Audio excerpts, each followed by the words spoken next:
6 grados la temperatura, 3 o arriba 3.4 la térmica, muy fresco, había máxima pronosticada hoy para 12 o 13, creo que no va a llegar ahí por más de 10 o 11.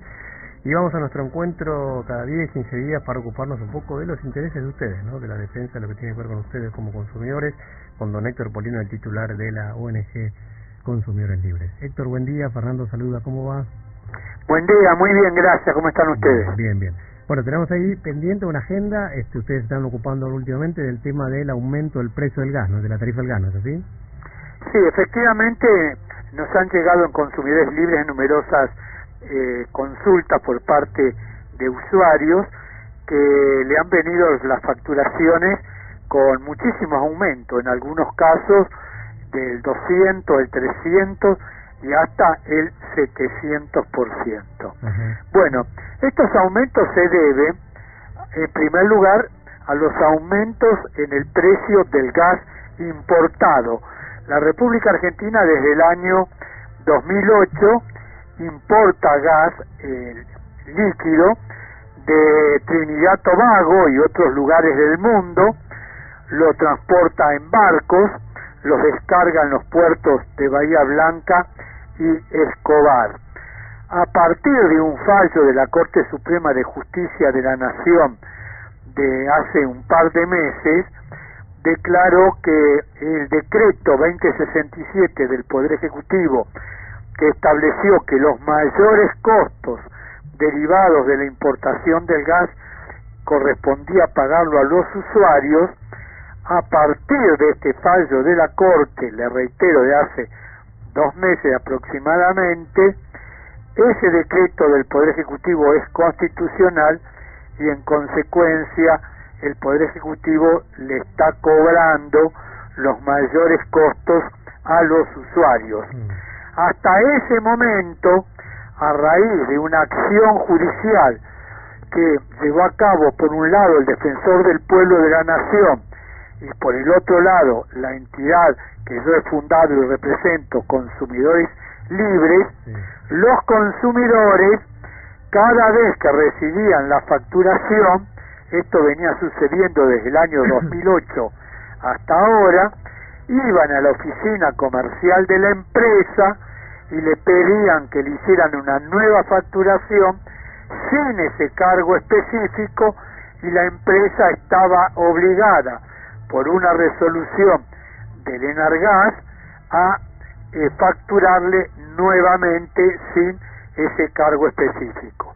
A partir de este fallo de la Corte Suprema de Justicia de la Nación, las empresas le están cobrando sí o sí esos mayores costos a los usuarios.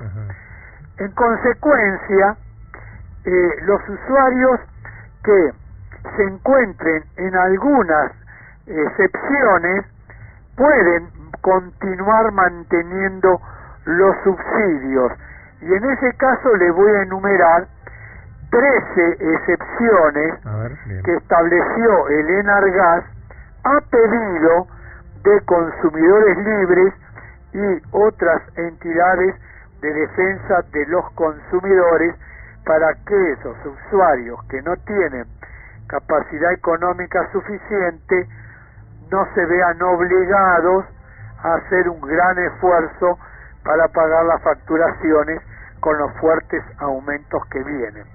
Las 13 excepciones son las siguientes.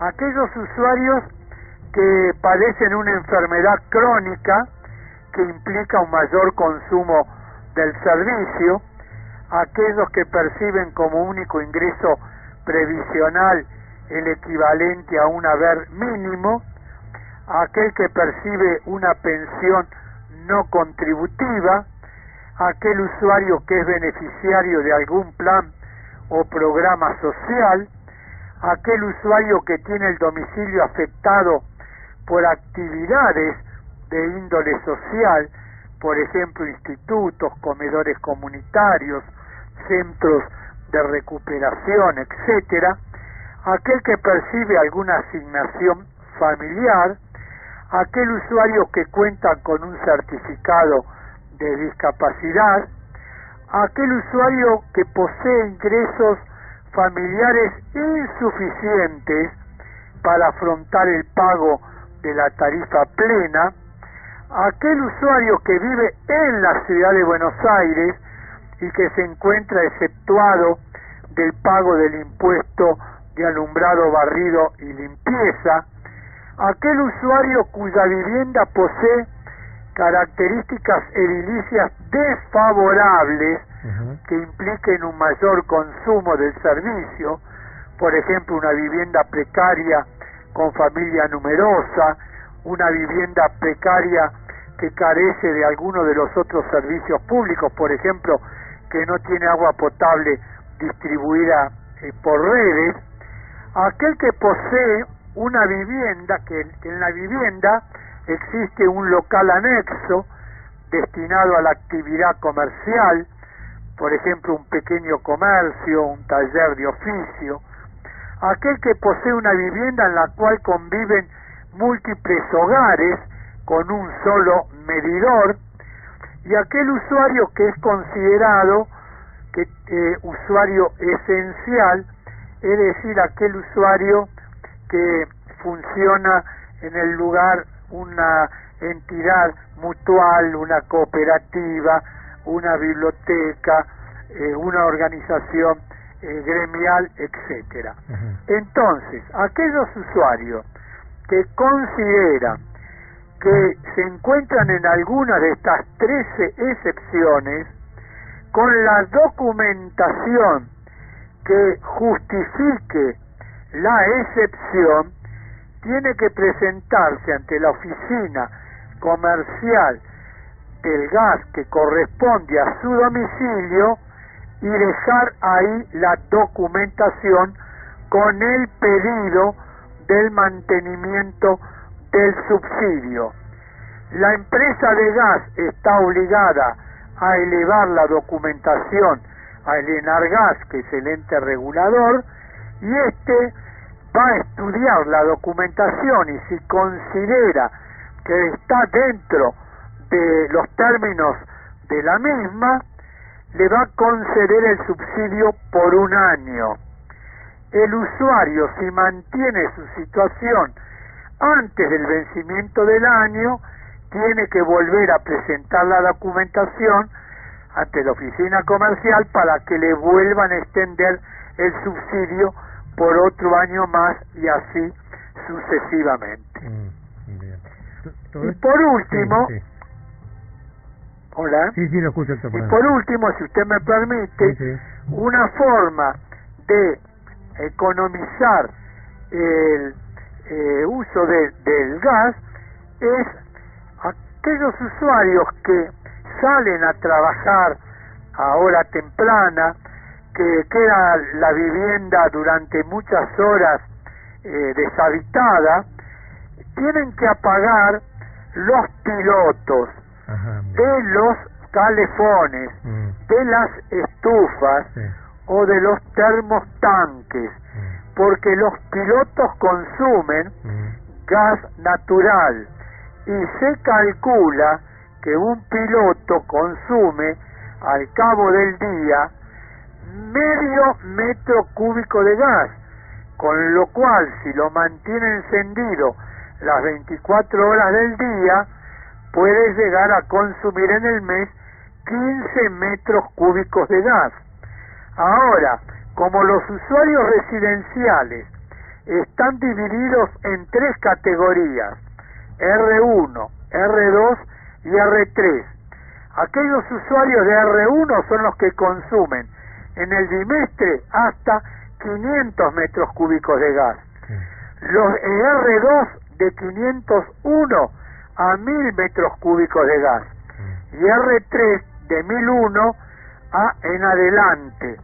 Ahora, un usuario que consume 1 metro cúbico de gas, más de los 500, por ejemplo, iniciales, lo cambian de categoría y al cambiarlo de categoría le aumentan el precio unitario del metro cúbico. El gas más barato por metro cúbico es el que está en R1, luego es más caro el de R2 y es mucho más caro el de R3, de modo que economizar gas apagando los pilotos puede hacer que el usuario salga de la categoría 2 y pase a la categoría 1, con lo cual va a pagar el metro cúbico de gas más barato que si estuviera en la categoría 2 o en la categoría 3. Todo esto surge, como usted bien dice, de economizar, o sea, el gobierno obligó a ahorrar. El que no ahorra, digamos, tiene este sacudón tarifario que... Claro, y por último, el gobierno estableció que aquellos usuarios que economizan en el bimestre actual un 20% en relación al mismo bimestre del año anterior, le mantienen el subsidio. Si la economía es de un 20 o más por ciento del bimestre que le están facturando en relación al mismo bimestre del año 2014, le mantienen el subsidio. Si la economía es entre un 5 y un 20%, le mantienen en un 50% el subsidio. Y si la economía es menos de un 5%, le quitan el subsidio y tiene que pagar la tarifa plena. No sé si quedó claro. Sí, quedó claro, clarísimo, muy bien puntualizado todo el caso de las excepciones para, hacer llegado el caso la presentación.